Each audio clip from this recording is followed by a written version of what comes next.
அனைத்து நண்பர்களுக்கும் வணக்கம். This video sponsor by mode.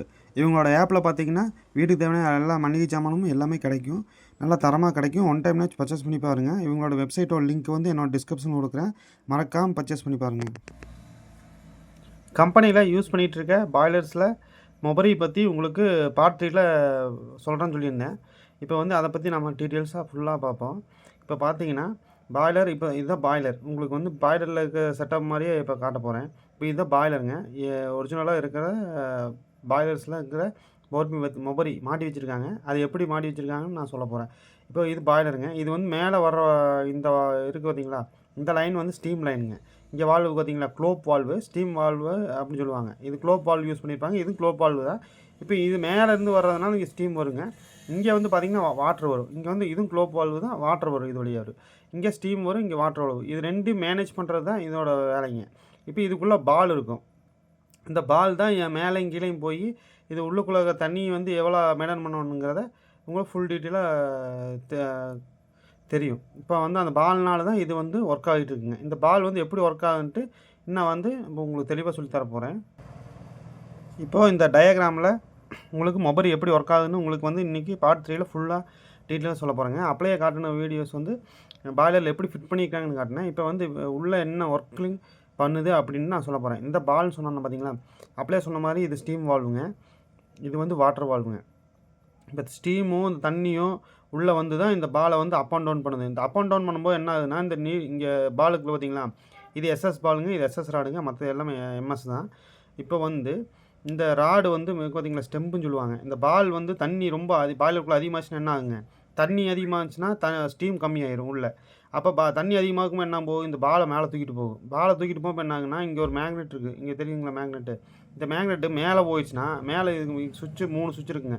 இந்த சுவிட்சை போய் இது வந்து ஆஃப் சுவிட்சுங்க.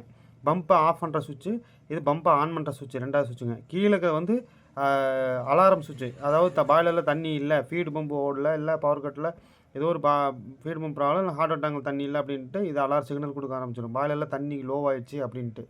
இது வந்து ஆன் சுவிட்சுங்க, இது ஆஃப் சுவிட்சு பம்பு, இது வந்து அலாரம் சுவிட்சு. சரிங்களா. இப்போ தண்ணி ரொம்ப அதிகமாகிட்டே போகுது, ஃபீடு பம்பு ஒர்க் ஆன் ஆகிட்டே இருக்குது, ஆஃப் ஆகலை, ஏதோ உள்ள ப்ராப்ளம்ட்டு என்ன ஆகுங்க, மேலே போச்சுன்னா இங்கே ஃபீடு பம்பை ஆட்டோமேட்டிக்காக கனெக்ஷன் கட் பண்ணி ஆஃப் பண்ணிடுங்க. இங்கே இருக்க ஸ்டெம்பு மேக்னெட் போய் அங்கே டச் ஆகி ஆஃப் பண்ணி விட்ரும். அப்புறம் 2வது கீழே தண்ணி ஆஃப் பண்ணதுக்கப்புறம் என்ன பாய்லரில் கொஞ்சம் கொஞ்சமாக ஸ்டீம் வெளியே ப்ரொடக்ஷன் போனதுக்கப்புறம் ஸ்டீம் ஜென்ரேட் ஆகிடுச்சுன்னா வாட்டர் லோவாகி என்ன ஆகுங்க, கீழே வரும். இந்த ஸ்டெம் பால் இப்போ தண்ணி கம்மியாச்சுன்னா நாங்கள் தண்ணி கம்மியாகி ஸ்டீம் அதிகமாகிட்டே இருக்கும்போது என்ன ஆகுங்க, பால் கீழே போகும். கீழே வரும்போது இங்கே இருக்க மேக்னெட் சுவிட்சு அப்படியே கீழே அதையும் இழுத்துட்டு கீழே வருமா, இந்த ஸ்டெம்போட கனெக்ஷனில் தான் இருக்கும். அப்போ அந்த மேக்னெட் கீழே வரும்போது இங்கே வரும்போது என்ன ஆகுங்க, இது வந்து ஆன் பண்ணு. நான் அப்படியே சொன்னேன், இது ஆன் சுவிட்சு, இது ஆஃப் சுவிட்சு, இண்டிகேட்டருங்க. இந்த மேக்னெட் மூலிமா தான் இயங்குது. இந்த மேக்னெட் வந்து இங்கே டச் ஆகும்போது இந்த இண்டிகேட்டர் கூட மேக்னெட் கனெக்ட் ஆகிருக்கும். இது கனெக்ட் ஆகும்போது என்ன ஆகுதுன்னா, அந்த சிக்னல் போய் ஃபீடு பம்புக்கு மறுபடியும் ஆன் பண்ணி விட்ரும். தண்ணி கம்மியாக இருக்குது அப்படின்ட்டு உங்களுக்கு ஆன் பண்ணி விட்ரும். இப்போ வந்து 2வது கீழே வந்து இதெல்லாம் பிரச்சனை, இப்போ பவர் கட் ப்ராப்ளம், இல்லை வேறு ஏதாச்சும் ஃபீடு பம்பு எதுவும் ரிப்பேர் ஆகிடுச்சு, இல்லை ஹாட் வாட்டர் தண்ணி இல்லைன்னு என்ன ஆகுங்க, பாய்லர் தண்ணி போகாது. பாய்லர் தண்ணி போகணும் 2 விஷயத்தை இந்த சுவிட்ச் பண்ணும். இப்போ என்ன ஒன்றுங்க, பம்பு ஆன் ஆகலை, இல்லை தண்ணி இல்லை, பம்பு ஓடிட்டே இருக்குது, வெறும் மோட்டர் ஓடி இருக்குது, ஹாட் வாட்டர் தண்ணி இல்லை அப்படிங்கும்போது என்ன ஆகுங்க உங்களுக்கு, இப்போ இந்த பாய்லருக்குள்ளே தண்ணி இல்லைன்னு இந்த சிக்னல் கொடுக்க ஆரம்பிச்சு. சிக்னல் கொடுத்தது இல்லாமல் என்ன ஒன்றுனா, பாய்லருக்கு நெருப்பு வருது இல்லைங்களா, ஐடி ஃபேன், அந்த ஐடி ஃபேன் சுவிட்சு அந்த சுவிட்சையுமே ஆஃப் பண்ணிடும்.